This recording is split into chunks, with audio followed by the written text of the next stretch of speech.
Hello beautiful friends, आज 30 अप्रैल 2026 को gold कैसा रहेगा, गोल्ड का टर्निंग पॉइंट क्या है। और आज जब देखिएगा कि 30 अप्रैल 2026 को 1, 2, 3, 4, 5, 6 यानी 4:30 पे 6 हाईली इम्पैक्ट की न्यूज़ हैं।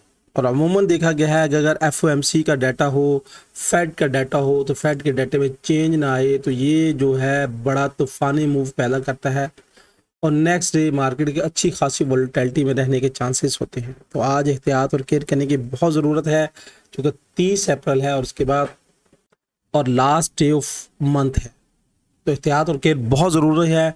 हमेशा छोटी लॉट के साथ ट्रेड करें ताकि मार्केट से बेहतर बेनिफिट बना सकें। बढ़ते हैं चार्ट की तरफ, और चार्ट में बढ़ने से पहले एफएक्स गोल्ड प्रेडिक्शंस की प्रीमियर कम्युनिटी की रिपोर्ट मैं आपके साथ ज़रूर शेयर करता हूँ। यहाँ पे भी आप देखिएगा अर्ली इन द मॉर्निंग जब आप सो रहे होंगे तो हमारे ग्रुप ने यहाँ से पिन पॉइंट एंट्री सेल की कराई थी 74 से 71 और बगैर फ्लोटिंग के मार्केट ने TP1 हिट किया और हिट करने के बाद दोबारा ऊपर गई और फिर जिसने लास्ट इस टॉप जोन से सेल किया था मार्केट वहाँ से 300 पॉइंट्स ड्रॉप हुई। आज भी अभी वीडियो बनाने से पहले मेरी टीम ने सेल दी थी 55 से 58 की, और जब ये मार्केट थोड़ी सी नीचे आई और मोमेंटम दोबारा हमें महसूस हुआ कि बाय का बन रहा है, तो 40 पिप्स जो टॉप से थे उसके बाद क्या कहा, ये देखिए लिखा हुआ है क्लोज बाय। ये है एनालिटिक की पावर्स, ये है इस प्रीमियर ग्रुप की ब्यूटी।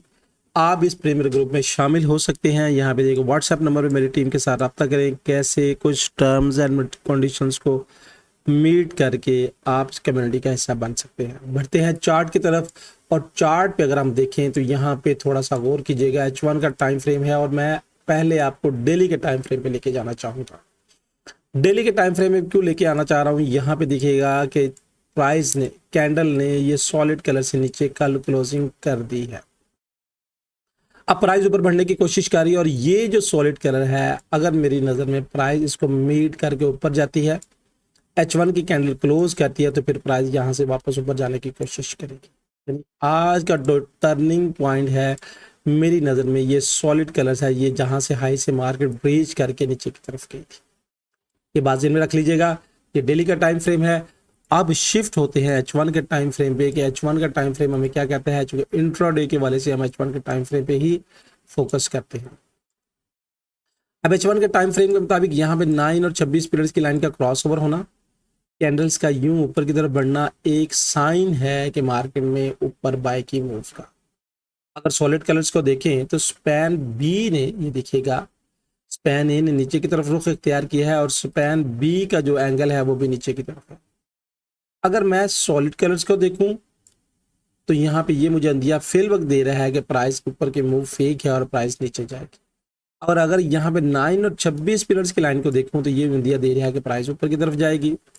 अब प्राइस की मूव कैसे रहेगी, क्योंकि मैं आपको एक थोड़ा सा स्ट्रक्चरल बेस पे समझाना चाहूँगा। चूँकि ये एजुकेशनल वीडियोस होती है, इंडिकेटर करूँगा मैं ऑफ ताकि आपको थोड़ा सा समझने में आसानी रहे।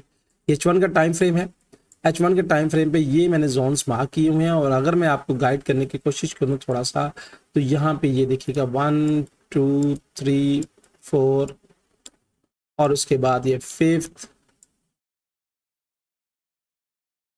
और ये 5th वाला था चार्ट, ये वाला,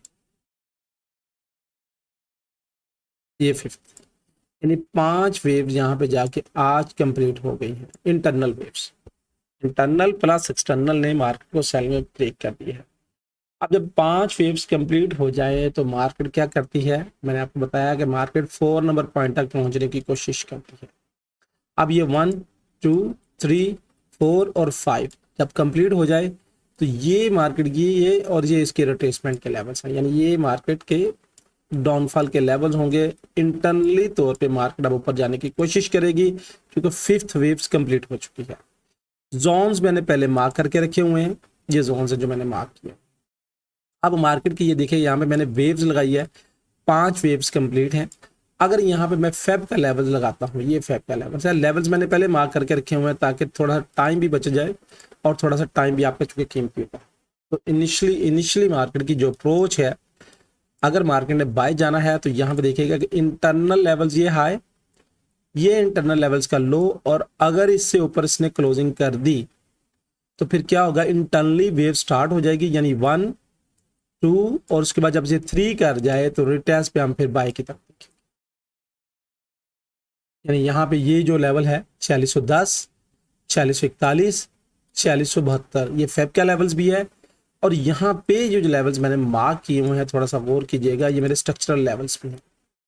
अब यहाँ पे ये देखिएगा कि नंबर 4 वेव्स का, जो अगर आपने मेरी पिछली वीडियोस नहीं देखी तो उसको देख लीजिएगा, और एग्जैक्टली 4643 बनता है और फेब का लेवल 4641 बन रहा है। नंबर 3 स्ट्रक्चरल बेस, और उसके बाद फेब का लेवल 4672, यानी 4668 से 4672 का एरिया। अब इसके बाद इसका टॉप जो था ये वाला, जो यहाँ पे मैंने मार्क किया है स्ट्रक्चरल बेस पे, अगर यहाँ से नीचे आएंगे तो ये हाई ये लो था, तो यहाँ पे ये जो एरिया है 4712 से 4716 का एरिया, उसके बाद 4743 का एरिया। अब मेरी नज़र में ये जो लेवल है, ये जो फ्रैक्टर है, टर्निंग पॉइंट है, ये नीचे, ये अगर इसको क्रॉस कर जाए तो बाय, और रिटेस्ट पे फिर हम क्या करेंगे, बाय देखेंगे, क्योंकि ये स्ट्रक्चरल इंटरनल स्ट्रक्चर होगा और यहाँ से यहाँ तक ये 4 नंबर पॉइंट तक पहुँचने की कोशिश करेगा। क्योंकि जब 5 वेव्स कंप्लीट हो जाए तो मोस्ट प्रोबेबिलिटी ये 4 नंबर पॉइंट को टच करने के लिए वापस जाती है। अब ये पूरा जाए, आधा जाए, या 4 तक आए, ये अब इस वेव्स की मर्जी है। तो ये वेव्स का कॉन्सेप्ट था। अगर मार्केट, ये एक कॉन्सेप्ट है, अगर मार्केट इसको ब्रेक कर देती है और मार्केट ब्रेक करने के बाद यहाँ से ही वापस आ जाती है, यानी अब ये जब ये वेव्स दोबारा सेल में कन्वर्ट होगी तो फिर हम सेल की तरफ।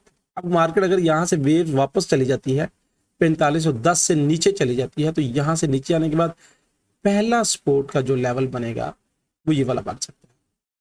वो क्या है, 4550। उसके बाद नीचे सपोर्ट का लेवल क्या बनेगा, ये वाला, यानी जहाँ से प्राइस ऊपर जाने की कोशिश कर रही है ये, और ये अब क्या बनी, इनगल्फिंग बन गई, ये वाला। अब मैं यहाँ से इस फ्रैक्टल के बजाय ये पहला ये ले सकते हैं या ये ले सकते हैं, और उसके बाद दोबारा प्राइस ऊपर उठे तो फिर ये वेव्स का कॉन्सेप्ट यहाँ पे ख़त्म हो जाएगा। बातें समझने वाली हैं, सोचने वाली हैं, जो सोच समझ के ट्रेड करेंगे वही फायदा उठाएंगे। अब यहाँ पे अगर स्ट्रक्चरल बेस पे देखेंगे तो यहाँ पे ये क्या बन गई, इनगल्फिंग। अब इनगल्फिंग में टॉप लेवल ये बॉडी का ये वाला बन रहा है, और बॉटम लेवल मैं इसको ये कंसिडर करूँ 4530। अब प्राइस अगर ये वेव्स कंप्लीट कर जाए तो हम क्या करेंगे, बाय की तरफ देखेंगे, ये टर्निंग पॉइंट है, और ये यहाँ से ऊपर उठेगी तो फिर 4610 रिटेस्ट, 41 रिटेस्ट, और उसके बाद 72। अच्छी खासी हलचल है। और अगर मार्केट वापस आ जाती है, शार्प नीचे आ जाती है, और इन तमाम रेजिस्टेंस को ब्रेक कर, सपोर्ट को ब्रेक करके यहाँ से ब्रेक कर दे, तो फिर संभलने का लेवल 4442 और 4452 का एरिया। हाँ, इससे नीचे क्लोज करके और ड्रॉप हो जाए तो फिर नेक्स्ट मार्केट की मूव को आप खुद जज कर लीजिएगा। अब जब तक ये लेवल बरकरार है, सेल प्रेशर, और उसको ब्रेक करता है, जो करना भी चाहिए क्योंकि इंटरनल वेव बन रही है ना, और अगर ब्रेक करके कंफर्मेशन कैसे होगी, कैंडल यहाँ पे बॉडी के साथ क्लोज ऊपर होना जरूरी है इस जोन से, तो फिर क्या करेंगे, हम सेल की तरफ लौट जाएंगे, और M5 के स्ट्रक्चर बाय में लौट जाएंगे। बेस पे हम फिर क्या करेंगे, बाय ही की तरफ देखेंगे जब तक प्राइस इस तरह वेव्स बनाती है ऊपर की तरफ जाती है। कोशिश मैंने पूरी की है आपको गाइड करने की, समझाने की, बताने की। अगर दोस्त सोचने समझने की नीयत से हैं तो वो तो बहुत कुछ सीख सकेंगे, और अगर फास्ट फॉरवर्ड करने की नीयत से हैं तो माइट भी कख भी पल्ले ना पड़े। अब यहाँ पे देखिएगा जो जोन्स मैंने मार्क किए हुए हैं, मेरा ये इंडिकेटर एग्जैक्टली ये देखिएगा कि जहाँ पे ये रेजिस्टेंस का लेवल है, तो यह क्या स्पैन बी की यहाँ पे रेजिस्टेंस लेवल बन रहा है। यहाँ से अगर ऊपर जाती है तो ये जो एरिया है, क्या यहाँ पे स्पैन ए की रेजिस्टेंस बन रही है। ये बातें सोचने समझने वाली है। इतना खूबसूरत इंडिकेटर है, अगर आपको इस इंडिकेटर पे ग्रिप हो जाती है तो कुछ भी करने की ज़रूरत नहीं है, सिंपली इस इंडिकेटर को देख के भी ट्रेड आप कर सकते हैं। पूरी कोशिश की है, पूरी एजुकेशंस देने की कोशिश की है। अब लोग लेना ही नहीं चाहे, सीखना ही नहीं चाहे, तो आपकी मर्जी है। मेरा जो काम था वो मैंने डिलीवर कर दिया। आपको वीडियो कैसी लगी, आपने क्या वीडियो से फील किया, कमेंट्स में कमेंट्स का ज़रूर इज़हार कीजिएगा। अल्लाह हाफिज़।